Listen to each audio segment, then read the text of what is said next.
I'm Kerri. I was born in Hamilton, and my parents are Mark and Ruth. They were here at our commissioning service. They still live in Hamilton. And I grew up in the Pentecostal church in Hamilton, and I was there from when I was like 2 till I was like 20. So that's kind of my background. I don't have many moves when I was little. I went to college in London, Fanshawe, and that's where Jeff and I met. And when we met, what we were taking, we are not doing now at all. So we feel it's totally a God thing of, we went to school just to find one another. So we met at Fanshawe and in London, and his roommate was one of my classmates. And so we met actually in, I think it was the games room, the pool hall, and we met in the pool. We did. And so we started to get to know each other from that point on. Yeah, so both Kerri and I had very different upbringings. So I was loosely brought up in the church. My grandpa actually played the organ for the Lutheran church in Elmira for 50 years. And my mom sang in the choir, and I remember attending all of that. And so some of this story I've shared in sermons, but by grade 8 confirmation, I was out of there. I didn't really want much to do with the church. Where Kerri, when she says, so you have to understand, growing up Pentecostal, when she says I was there from 2 to 20, that means she was at church from 2 to 20, because Pentecostals just go to church all the time, right? So I married a Pentecostal. So becoming a Pentecostal was kind of something I did by default because I married one. And I do remember a distinct time driving from Fanshawe to Hamilton, and I was trying to tell Kerri that I actually liked her. And that didn't go very well because Kerri said, that's great, I like you too, but you're not a Christian. And I said, well, what's a Christian? And she said, well, somebody that believes in God. And I said, problem solved. I believe in God. I've believed in God my whole life. Problem solved. Let's date. And so then she explained a little bit further of more of what that meant to her. And so it was an interesting friendship at the beginning because I had a lot of questions that she actually often struggled to answer. Did you want this? Yeah, no, I'm not disagreeing at all with him. I'm actually agreeing. And I think one of the things that really pushed me further in my faith was he had all these questions and I did not have all the answers. Or I had answers that totally did not help the situation at all. And so that actually made me dive further into my Bible and seeking God and trying to figure things out. And looking back now, I'm like, oh my gosh, it was literally by the grace of God that Jeff got saved. This wasn't You agree? Yeah, I mean, I think that she tried to get rid of me by inviting me to church. I did. And she was a little surprised that I said yes. And so I got my plaid shirt on with my little skinny leather tie. Was it leather or was it a little blue tie? And off to church. It was the first time she ever saw me without a bald hat on. Yeah. That's with the blonde hair. And then I said, we're cutting it. Because it was like this long. Yeah, anyway. So she's been controlling that ever since. Where was I? Yeah, so I went to church. Royal View Pentecostal Church in London, Ontario was the first church that, because we were living in London, that we went to. And in my first service, a person in front of me fired up into a very aggressive version of tongues.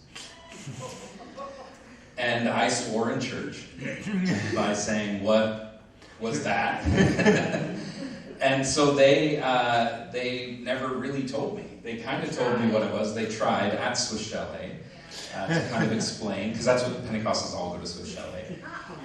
Oh, they all go. How many people here, if we're honest, go to Swiss Chalet after church on Sunday? Yeah, it's Christian chicken, right? So, we were friends, we hung out, we had our ups, we had our downs. The first time she told me that me and my friends were going to hell, that was a fun conversation. So she's just, honestly, like a pretty innocent Pentecostal girl. But one of the things that really caused me to really ponder some things was when I saw her Bible. She had this hardcover student Bible, and it was just a disaster.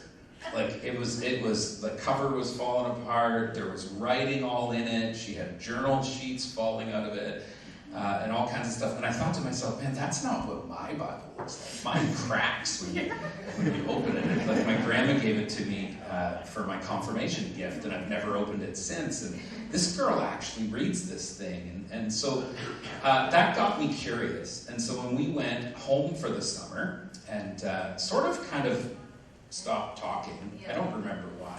Probably something I did. We had just kind of separated for the summer, and we knew that, maybe this is going to not go anywhere. Who knows, whatever, we'll stay friends. And that's kind of where it ended at that time. And then you come up later. Yeah, so I was kind of at the point where I was saying, that was just a friendship that's not going to remain. And I thought to myself, before I write this crazy girl off, maybe I should read it. So that's kind of what I'm like, right? I give everything an opportunity, and then I research it kind of obsessively at times. It might be a disorder, I don't know. And so I thought, well, I'll read the Bible. Now, I'm hoping most of you in this room have done that. If you haven't, I do recommend it. And I did. I read the whole Bible. I had a Good News Bible. Does anybody remember those? They have like little stick, like pictures and stuff. They're not stick men, but they're little pictures and stuff that my grandmother had given me. And so I opened this thing up and I read it, and I was very captivated by Genesis. I thought Exodus had some really cool, vibrant stories in it. And then I hit Leviticus. Now, I've later learned to appreciate Leviticus because understanding the Levitical law really helps you to understand the New Testament in many ways. But Leviticus was a bit of a slug, but I thought, I gotta read this whole thing. I've got to read it all the way cover to cover so that I can understand this girl. And once I got to the New Testament, so the Old Testament was interesting, kind of scary. There was times where I was like, this is Christianity, like what is happening here? And then I got to the New Testament and was completely captivated by Jesus. And so that summer, I called her and was really engulfed in reading the scriptures. I don't have like my grandma got run over by a reindeer and then I came to Jesus kind of moment. I read the Bible and I went, I think I believe this. And then I started that process of what does that look like. And so I called her in August. Now you do have to understand, I'm a hockey jock person, and at this point in my life, I'm playing in a band with my younger brother, who's a professional musician now. So I'm like, why don't you come to this concert that our band is playing at? Because I'd like to talk more, because I think like something's happening, but I didn't know exactly what it was. And so August of that year, on my birthday, we met up again, and I started explaining, and she's like, I think you accepted Jesus. And so I didn't know what any of that was. Like, I had no idea what any of that meant at all. And just to add to that too, like growing up in the Pentecostal church, you see a lot of, if you'd like to become a Christian, say this prayer and raise your hand. And that's how I saw salvation. I did not see it this way. And so when he said, oh, I think, I've read the Bible and I'm praying to God. And I'm like, really? Did you say the prayer? So it really opened my eyes that, God works in many different ways and not just the way that we think. And so the other caveat I'd like to add to that is he was a very different person when I started talking to him in the summer from when I talked to him earlier. He was a great person. He was very respectful. He was fun. It was great. But there was a difference. There was a definite shift when we started talking again in the summer. And that's how I knew it was different. And I knew that something was shifting in him. I was still very apprehensive and very much Still like, are. yeah, maybe a little. Because I just had my presuppositions, and I thought it had to look a certain way, and that's not how God works. So, moving on from that, we did end up getting married. This is an engagement picture. This is their wedding photo, I guess, yeah. And so we were young, but one thing that it was kind of interesting, dating him and getting engaged, he still struggled with a lot of different things. He drank a lot, and he smoked a lot, and he swore a lot before he became a Christian, and a lot of those things were hard for him to drop. And I've stopped drinking. what's smoking? And smoking. Yeah. Swearing will work. No, I'm kidding. But I really had a peace in my heart that God was doing something, and that I really had to trust that this was who I was supposed to be with. And God has totally shaken our worlds with so many different things, as you'll hear throughout our story. And going into when we were first married. So shortly after we got married, we got pregnant, and Julia. Oh, where did you want to? Go ahead. Okay. Where I was going was, we were married and we were pregnant with Julia, and he was still going to watch hockey and stuff with his friends, and he was hanging out and, still smoking and drinking, whatever else. And Pentecostals, I hate. no, all I mean is that he was at his friend's house watching hockey, and something came over him of, this isn't for me, or I need to do something different. Is that correct, John? Yes, kind of. Yeah. First of all, when I jest about Pentecostals, I'm just kidding. Yeah, we love So, them. yes. When you've been one, you get to do that. And I was a credentialed one, so. There was a distinct moment. It wasn't a salvation moment, because I've already accepted Christ. I'm already seeking Jesus in my life. But there was a distinct moment where it was like, I need to make changes. Now, one thing you've got to understand, when Kerri says I was drinking and smoking, it was like a normal, Yes. this was not abnormal, it wasn't alcoholism or anything like that. This is just a normal hockey jock teenager that didn't grow up, knowing any different, right? And my parents weren't heavy drinkers. I had wonderful, loving, caring parents. And I was raised right. I was raised well. And so I had morals and all those kinds of things. But morals isn't your salvation. Right? And so, yes, I drank and I smoked and all of that. And to a young Pentecostal girl, that was a big deal. Right? Because you also didn't go bowling and you didn't go to the movies and things like that. Which I couldn't understand at all. But anyway, so there was moments in my early salvation where it was like, I know these things aren't right to do, but I'll figure it out. Right? And then God continues to work on you. And this one moment, ironically watching the Leafs in the playoffs, the second round of the playoffs. So, yeah, I know. It's a long time ago. Yeah, it's the early 90s, 99. Sorry, late 90s.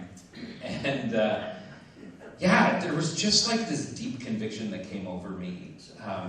And it was really the beginning of a shift of leading into a whole nother conviction that came not too long after that, where we were destined for ministry.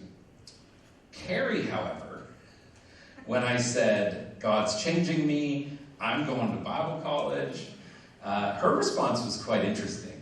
Because again, shaped as a Pentecostal girl, a lot of salvation was based off of but then you have to stop all of these different things because that shows that you're saved. And so I'm still working on all those things, and I'm heading off to Bible college. So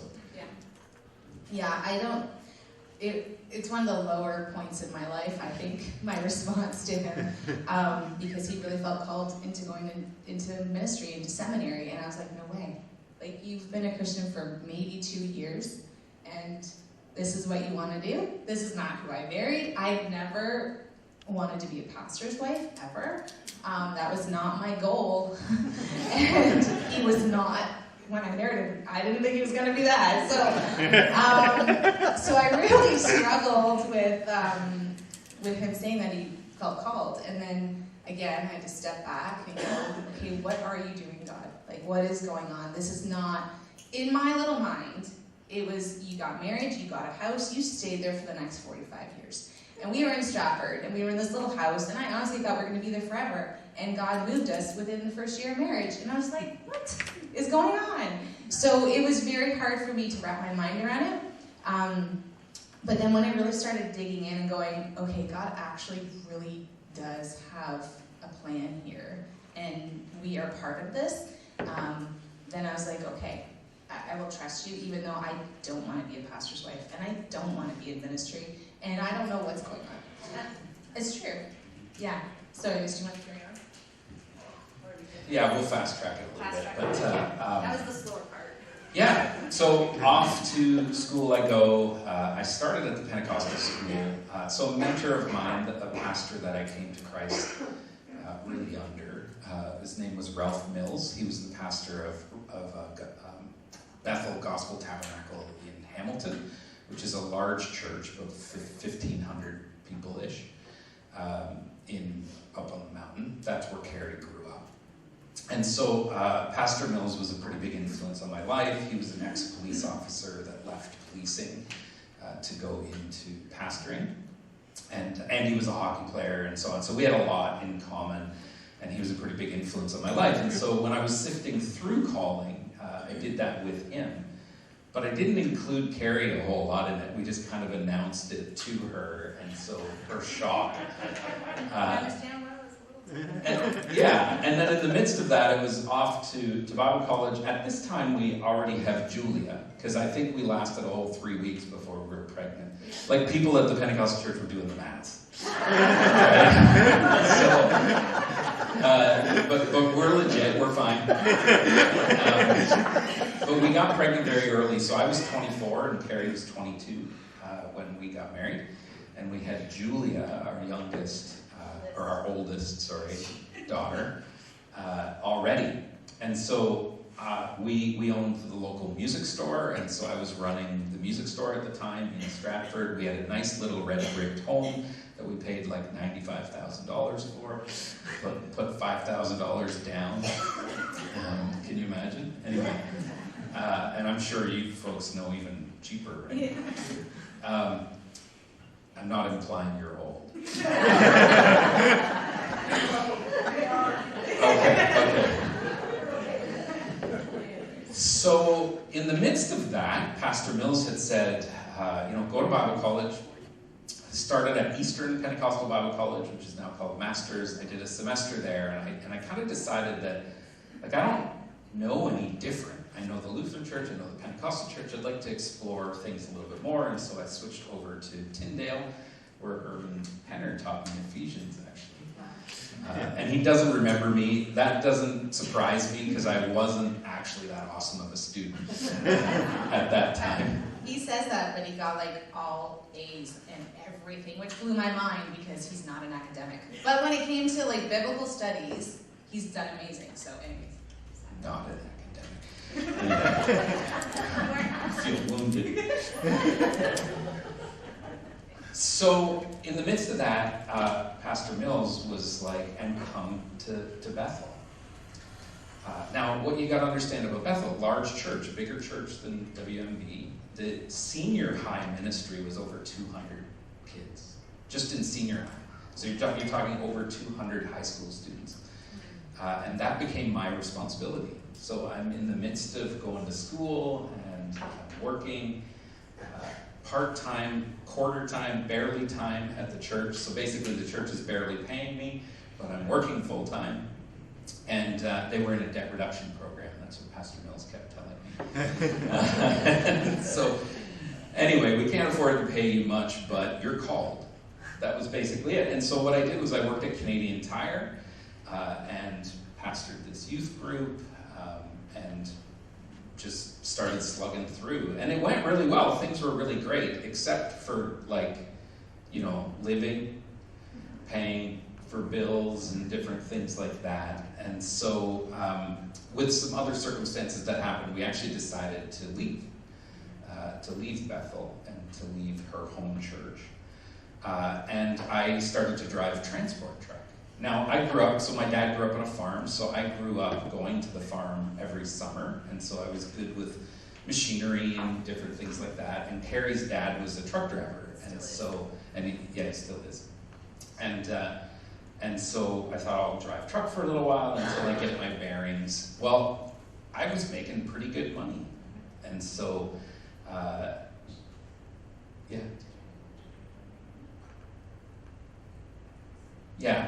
we'll leave that in. So in the midst of, so now I'm driving truck, I've left ministry, I'm sort of battling and struggling through calling, because God's nudging me and trying to pull me back, but I'm convincing myself you can do ministry in a truck, which you can. You can, like over the radio, and you can preach in truck stops, and I did those things.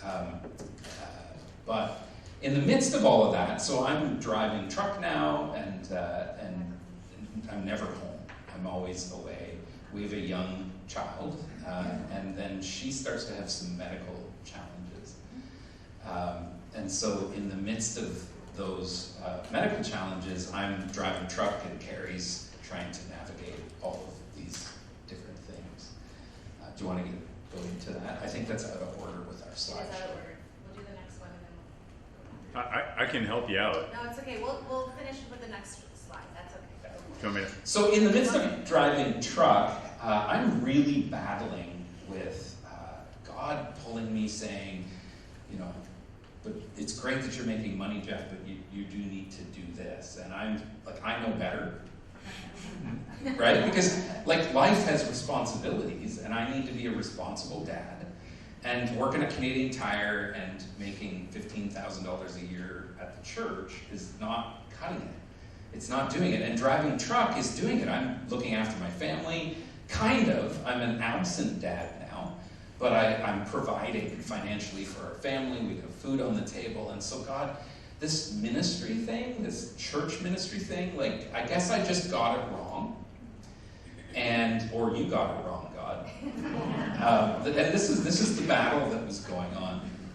So I drove truck for a couple years, and then we had an accident. And that accident was extremely interesting. So if you want to throw that up. That's our truck. So that is our transport truck. So when I do something, I go for it. Okay? And so I was going to be the best trucker out there, and so we had just bought our own transport truck. It was over $100,000. It was 4 weeks old. We had it for 4 weeks. Yeah, we had it for 4 weeks. I think we made our first payment the day after this happened. And so there's a big story to all of this. And there's a big God story in the midst of all of this. And so I'm minding my own business, driving to go load a steel coil. So I was empty at the time, and I worked for an organization called Transport Sales and Services. It's right on the bypass in Caledonia, near Caledonia. I don't know if KW people get into Hamilton area. Anyway, and a Jeep Cherokee came into my lane, and we hit head on. And if you notice in the picture, I won. Up at the top right-hand corner is the Jeep Cherokee. And at one point it was in flames, and the person didn't make it, obviously. But the interesting piece of this whole thing is when I was standing on the side of the road, so my truck was a complete write-off as well. The tires, we hit, so he was traveling at such a fast speed, and I was traveling at such a slow speed, because I had just turned the corner, that it was like a missile hit me. And so that's why it did so much damage to the truck, even though the truck is so big, the differences in the velocities changed everything. And so my front wheels were completely torn out from underneath of the truck. Yeah, they were pushed back to be underneath of me. And I went up on the side of the road, so it wasn't a ditch, it was like a hill. So imagine this, you go up on the side of the road, you're trying to steer, but you have no front wheels, so steering's not going well. You're hitting the brakes, and then the truck came to rest across Highway 6 on the bypass. And you could see the truck's pretty mangled. So I jumped out of the truck because there was fluids flying everywhere, and like the television shows tell me that means run. And so I took off running, and I was standing on the side of the road with a group of people who were watching this car burn, and we had gone over to check the person. And the police showed up, and the police didn't seem to care about the chaos that was happening. What they were doing was running around picking up loose papers that were flying all over the place. Now, to me, this is all happening in slow motion. But what it ended up being, and a firefighter said to me, did he steer into your lane? And I said, yes. And he said, do you know who this was? And I said, no. And he said, you'll find out on the news tonight. And so the person had been on trial for the murder of their wife. And so to this day, we don't ever know if that happened, but he was from Simcoe. And so he was driving to court that morning, and so they don't really know if there was motive behind it or anything like that, although there was reports that he had steered into the lane several times before that. But it was the weirdest thing that happened to me on this side of the road. So all this trauma, this was not a fun thing.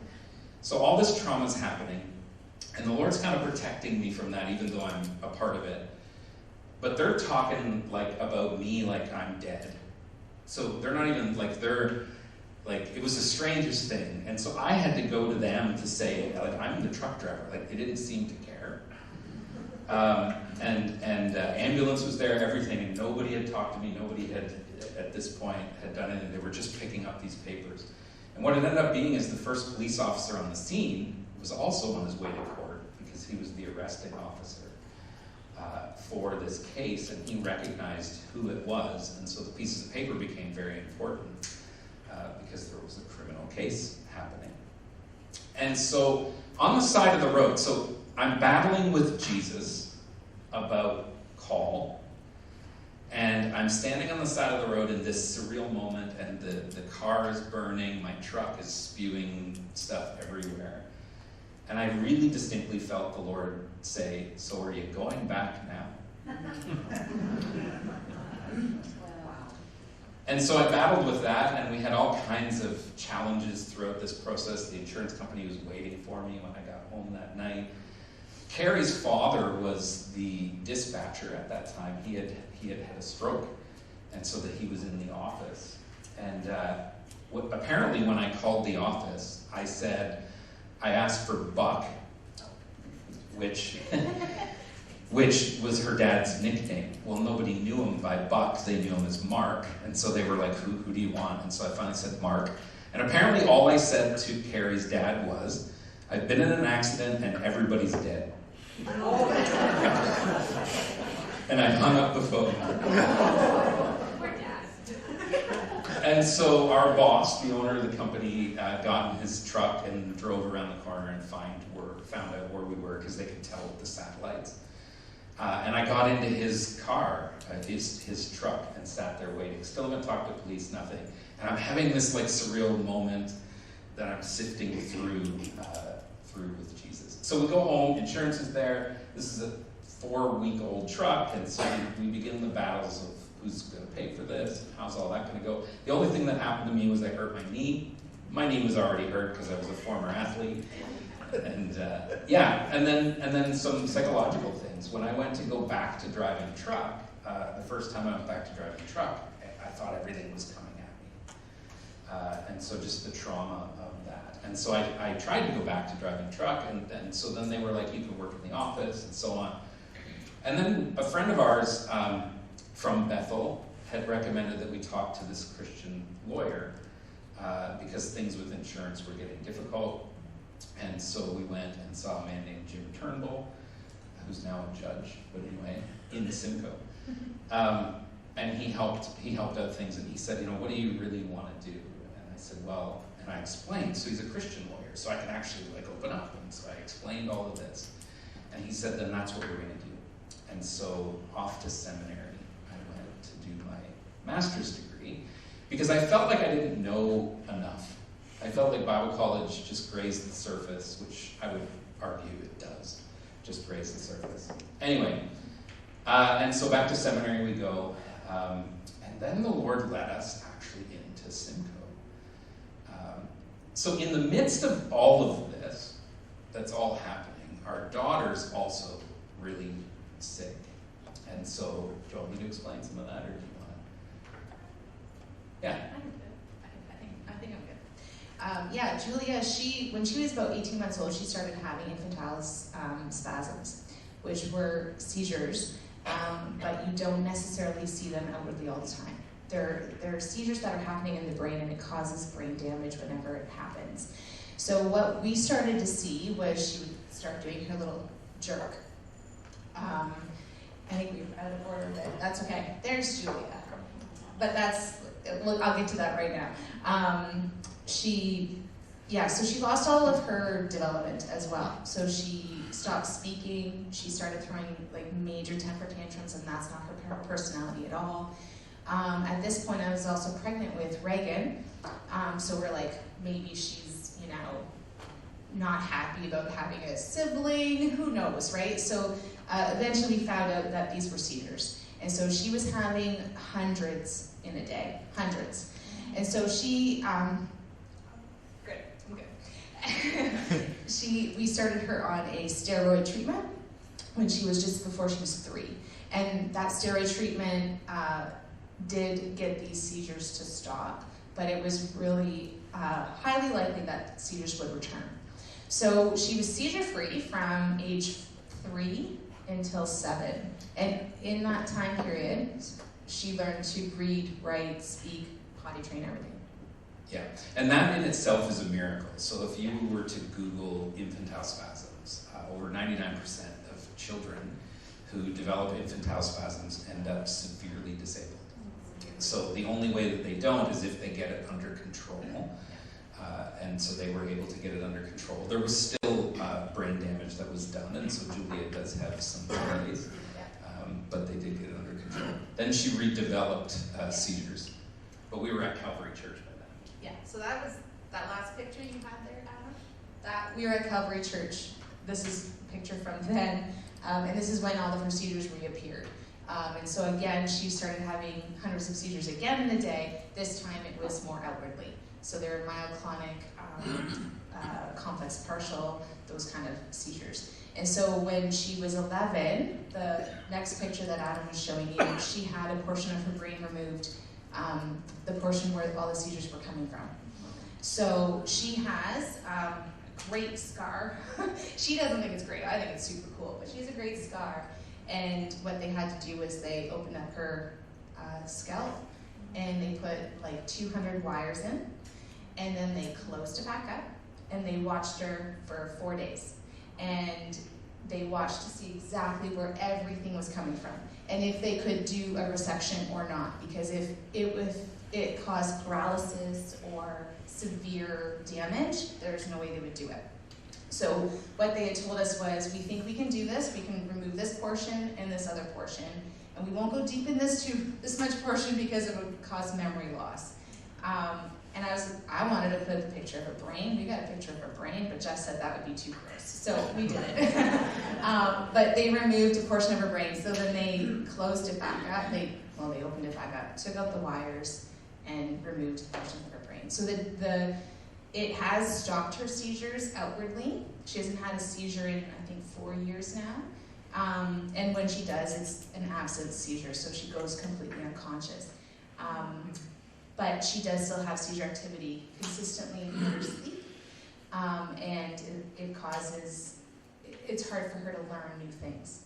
So she's done amazing. She's done so good.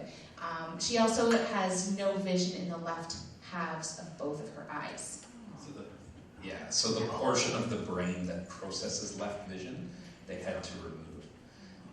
So for instance, when she came home from the hospital, she ate the right-hand side of her plate, but not the left hand. It was like a perfect line.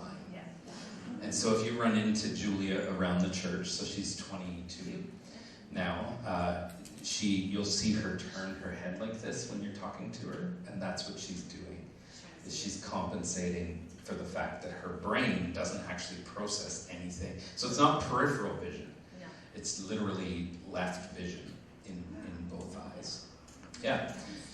So, so that's in the midst of all of that. And so I go through seminary. We're navigating all of these different pieces of the puzzle as a family. And so we end up in Simcoe because when I was doing my internship for my master's degree, I had kind of decided that I defaulted into Pentecostalism, so I should broaden my horizons.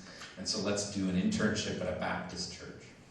A little Baptist church just outside of Simcoe, Ontario called Walsh, a little rural area. And it was a tiny little white steeple Baptist church. And my task was to develop a youth ministry there.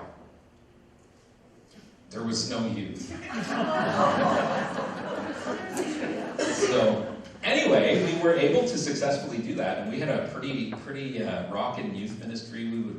The church was kind of cool. You could run right over the roof of the church, and so that was one of our youth events. And that's when I met Matthew, actually, when they moved back, and Fred and Marcia's son. And so in the midst of that, Calvary Church, Pentecostal church in Simcoe, came to me and asked me to come to be their youth and young adult pastor. And I think we have a picture of that. Yeah. So that is us in 2006, I believe, at Calvary Pentecostal Church with youth and young adults. And eventually I became the associate pastor, and we ran a young adult ministry there that was a pretty large ministry. Just to kind of finish this portion of what you're talking about is when we were at Calvary, when we were working with young adults, there was a lot of people that kept falling into our laps, or Jeff's laps specifically, who struggled with addiction. And we just seemed to really have, he really seemed to have a draw on people who were really, really hurt and struggling. And so when things came to an end at Calvary, which usually not so much now, but more so back in the day, if the lead pastor left, all the rest of the pastors left too. And so that's what happened. And so in 2010, that's what happened. And so then Jeff felt really called to go back to school and get his addictions counseling diploma. So that's what he did. And I continued to, at the time I was also working at the daycare there, they had a daycare there, and I also went back to school and I got my ECD. And so anyways, we finished up in Simcoe, which by the way, let me just add this one little piece that I think is super cool. We didn't know Simcoe at all until Jeff's accident, and we had to go see the truck that was a mess in the scrapyard, basically. And that was the first time we'd been to Simcoe. And then when we started ministering in Simcoe, all these really cool connections happened. And the little church that Jeff was at Walsh, happened to also be where this man's family went. So his children were being raised by an aunt and uncle who were at our church. So that was really cool. And Jeff also took a little stint of working at YFC, and that's where he met this man's oldest daughter, who was also struggling with addictions, and she found out who he was. It has been so cool to see how God has just like intertwined everything and just made everything work so cool. Yeah. Yeah, I even ended up coaching hockey with his best friend. Yeah. And so we were just able to minister to their family and to their friends all through tragedy, right? And never judging what we thought may or may not have happened, but just showing them Christ. And so it's interesting how you see God weaving through all of these different things, isn't it?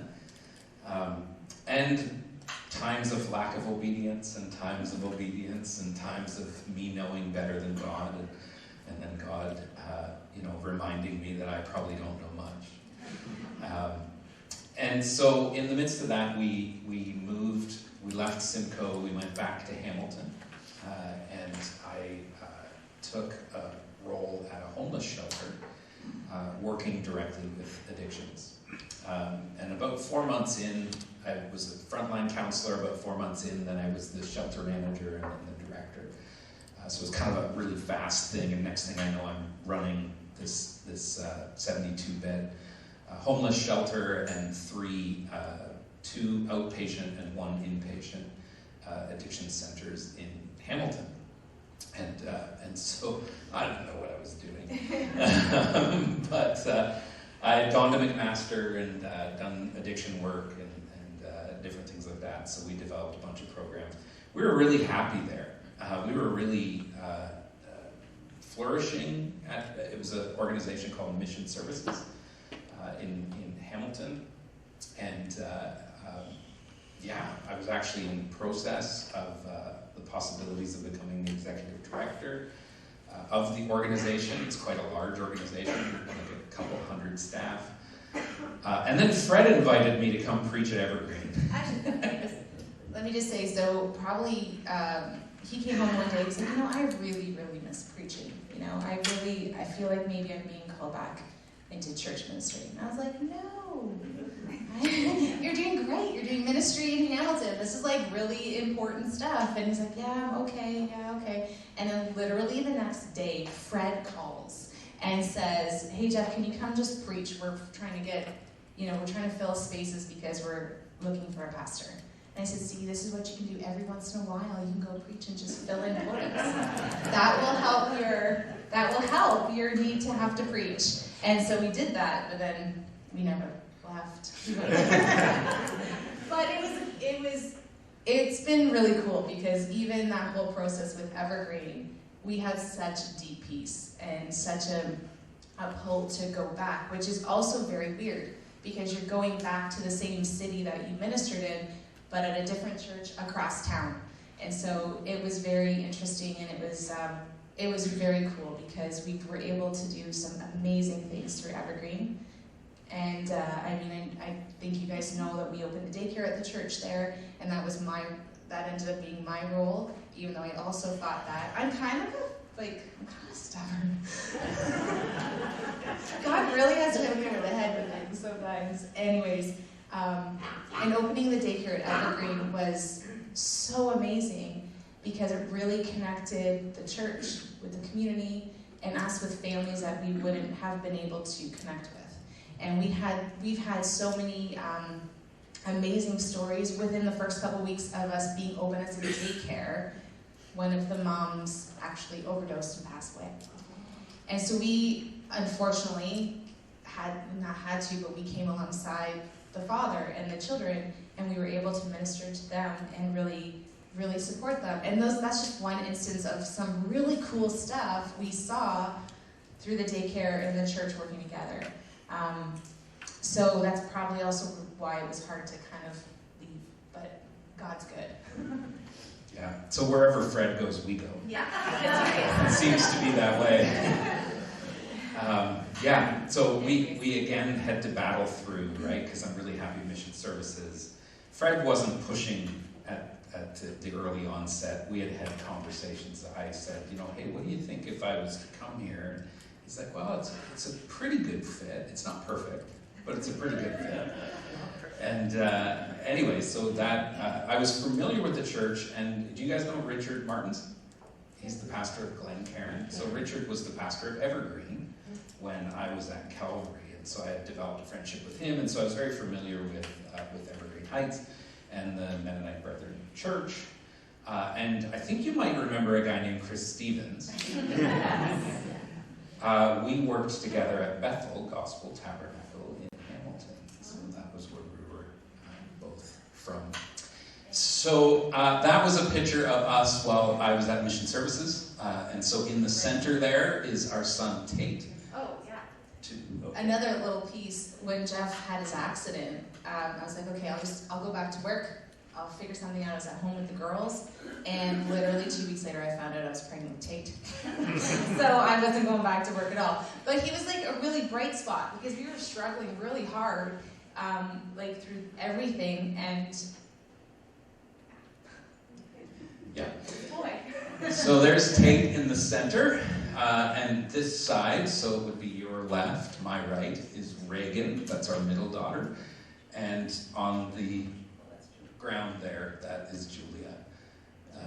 Right before her surgery. Right before her surgery. yeah. So anyway, What's the next slide? yeah, what is the next slide? We'll let that dictate. Oh, there's us now. Oh yeah, there's our family. So this was just last summer at Kerri's brother's wedding. And so obviously I'm in the middle. On the far, my right, your left, that's Reagan, our middle daughter, and beside me is Julia. Obviously the other side of me is Kerri, and then there's our son Tate. And so they're all still with us, probably for the next 15 more years. It's actually worked out amazing. I don't know if you guys have heard this, but it's been amazing that coming to Kitchener, our house is in Kitchener, and we're literally 5 minutes from Conestoga. And so our daughter Reagan is going to Conestoga, and Tate will be going there in the fall for BA in social justice. So it's been really cool that community justice. Sorry.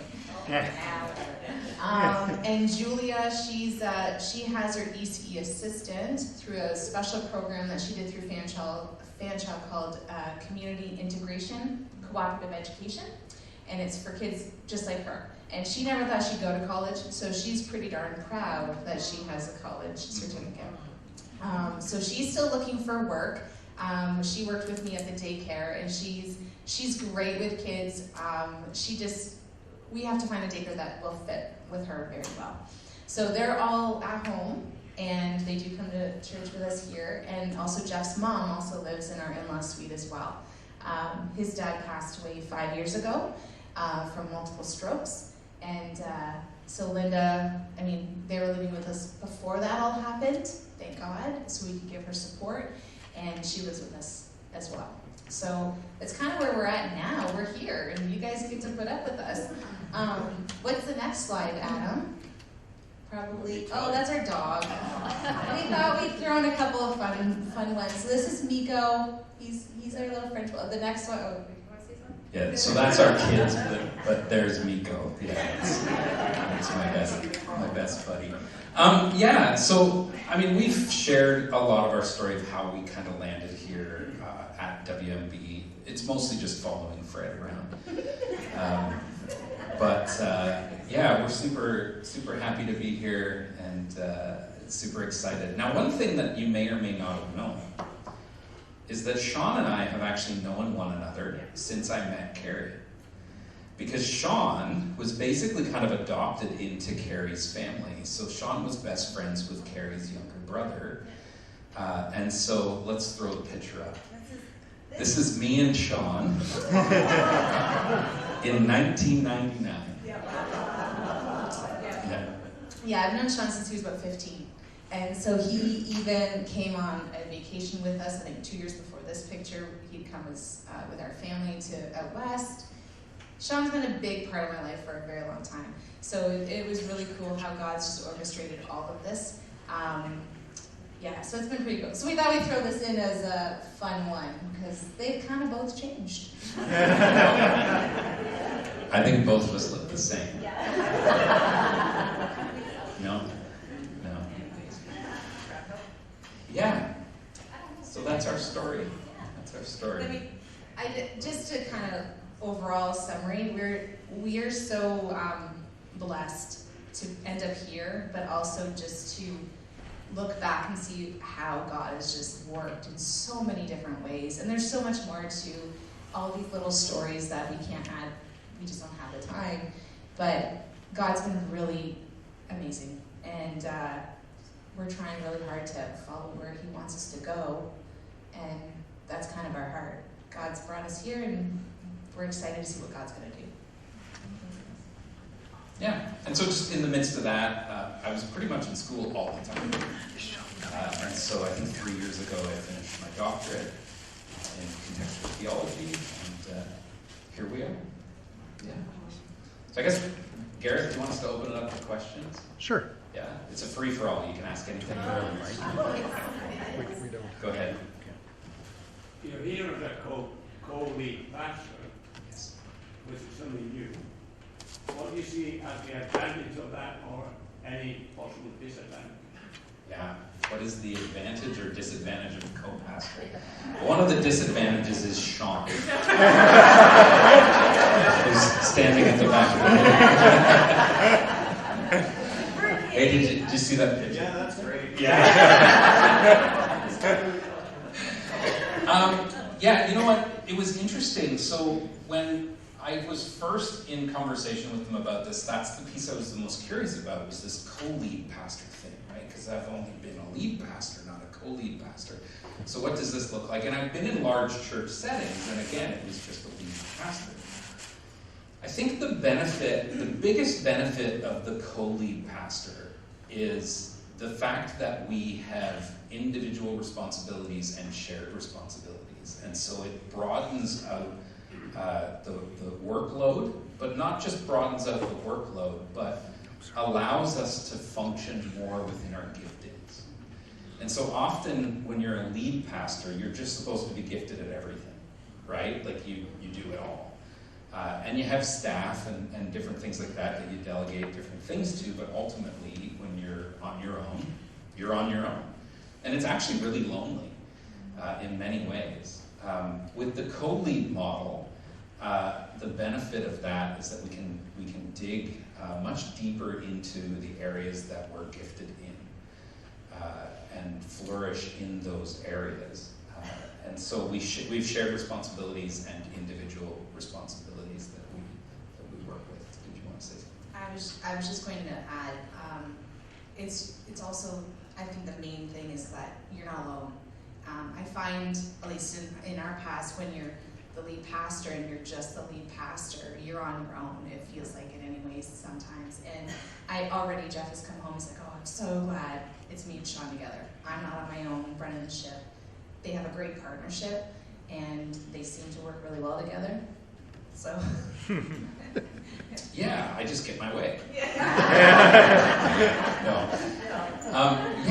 And that's the part that I've really loved is that collaboration. So there's a natural collaboration that now is always happening. And so when we're looking at vision, when we're sifting through challenges, when we're praying together through things and things like that, it's us doing that in collaboration with one another, and then in collaboration with the senior leadership team and the staff, and so on.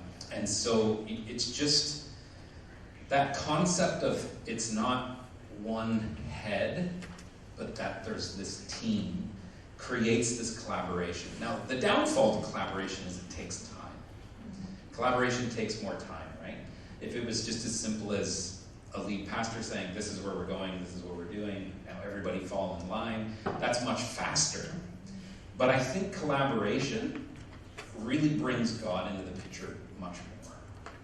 Us pastors can be guilty of being pretty competent in many different areas, and sometimes forgetting that it's not our competency that's moving the church forward, it's actually the Holy Spirit.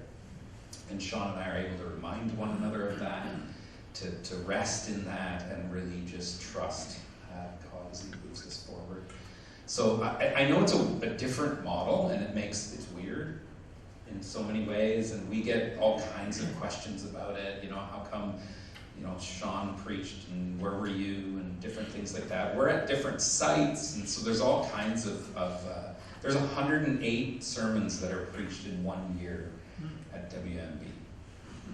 So that's at Christmas Eve and Easter, and then times everything by 2. So I think it's 104, 108, or something like that. And one person can't do that. 2 people can't do that. And so we function in collaboration, both with Adam, who's the site pastor, and Michelle, who's part of the preaching team as well.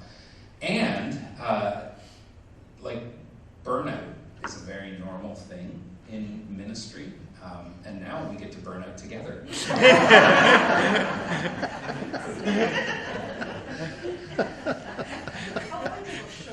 Jokes, guys. Yeah. Not at the same time. Yeah, we'll time it, right? Okay, Sean, it's your turn to burn out.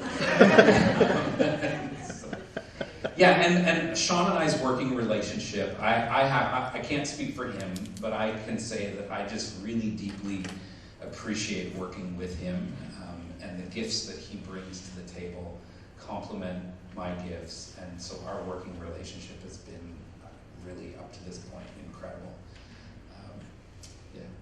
So, and we're hoping you're going to see the fruit of that. It takes time, but we believe you will see the fruit of that. Yeah, go ahead. What do you see as the role of seniors in a church? They're just old. I actually think that you have an extremely important role in the church, and that's because I believe in intergenerational ministry, and so I think that your role is to pour into the younger generation. Now, I will put out a caveat about that, and you might not like the caveat, and that's okay. You can email. One thing I would really stress when you're doing intergenerational ministry is that I know we love church the way that we love church, but what our job actually is to do is to share the bare bones of the gospel, which has, not much to do with the style of music we sing or right? It has more to do with what Jesus did on the cross, and how we respond to those things, right? So when you're doing intergenerational ministry, the thing I would encourage you, because I think that's a huge role that you play, is to be encouraging, even though you don't always understand.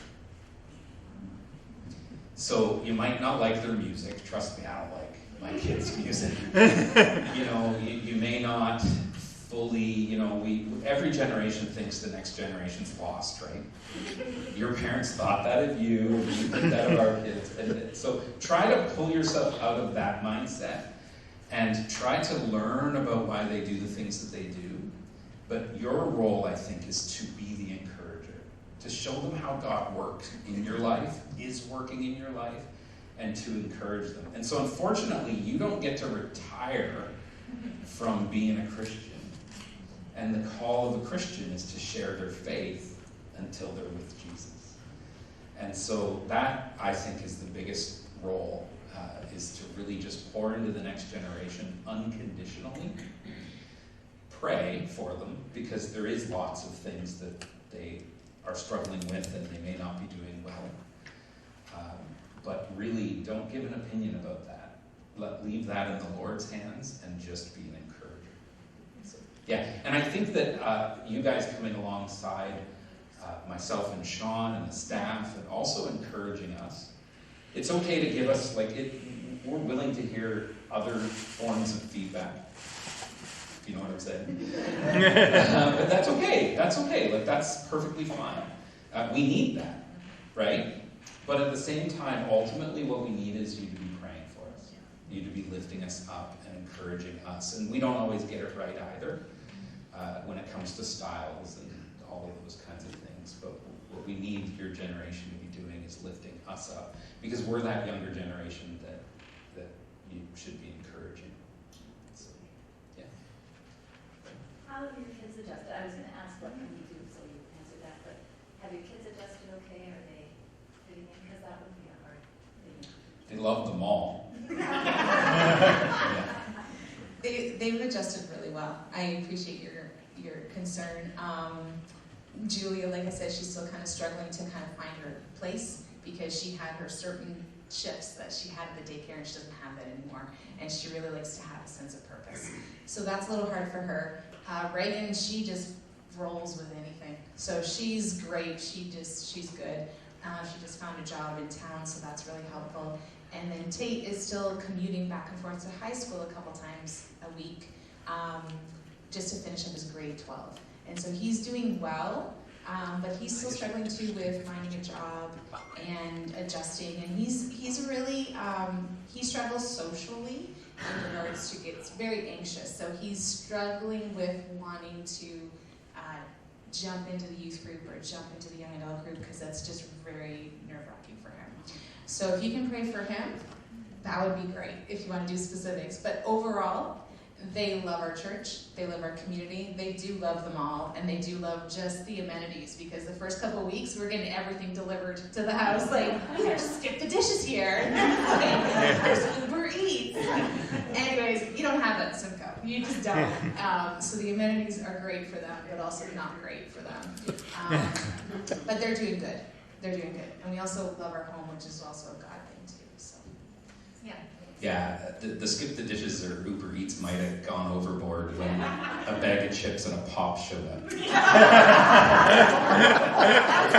Yeah, that was our middle daughter Reagan, who had the munchies in the middle of the night and Uber Eat a bag of chips and a bottle of pop. That's a little excessive. Anybody else? And what about your mom? Oh, she's good. Yeah, mom's doing really well. Her family is here, or at least what's. I grew up with Linda. Oh, okay. Oh, yeah. Are you the one that lived across the street from her? We did it for a short period. Yeah, that's of time what. before Yeah. we moved Okay. to Yeah. the other side of town. Yeah. But yeah, I've known her pretty much all my life, except we've sort of grown apart. Yeah. So hoping to reconnect. My mom is 69, going on 28. Yeah, she is a spunky one.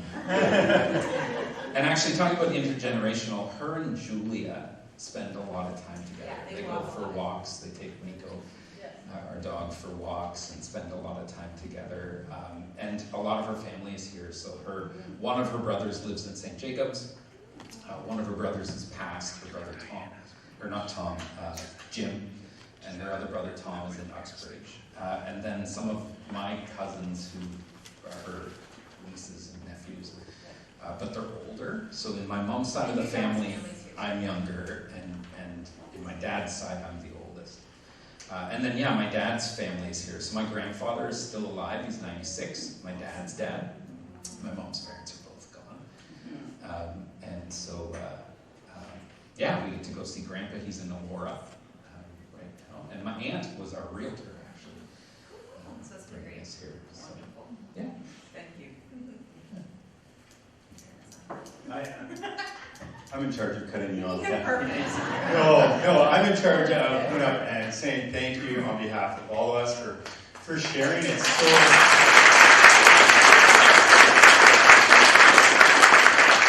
really appreciate hearing your story, your honesty about the journey. I mean, I think a lot of times we might misremember sometimes, and we might think that our path to where we are is a pretty straight line, full of faithfulness and just constant obedience.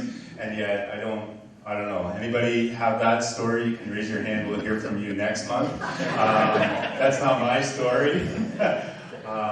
But to hear of God's goodness in your life, and we're so thankful that He's brought you guys here and for your ministry. And we do have something for you as you come to Waterloo. So first of all, summer sausage from the market. So it's good stuff. I will say, don't just leave it in your office for a couple of days before you get home, or your office your office will constantly smell like summer sausage, but then you'll always be hungry. And then as well, we have this for you. Okay. Made by our own Rosie Shapper from our Kitchener site. A little charcuterie board, so something to, eat that sausage off of. Yeah, exactly. Yeah, so we wanted to say thank you, actually, and Sean, would you make your way up? So good to get to know you guys better. Obviously, Sean, we've been blessed by your ministry and by you and Linda for so many years as well. Is it 6 years this summer? 6 years? 7 in February. 7 in February, okay. And Rosie, when we said, hey, Jeff and Kerri are coming in, they want to share, and we want to give them something, and she said, well, I want to make something for Sean too.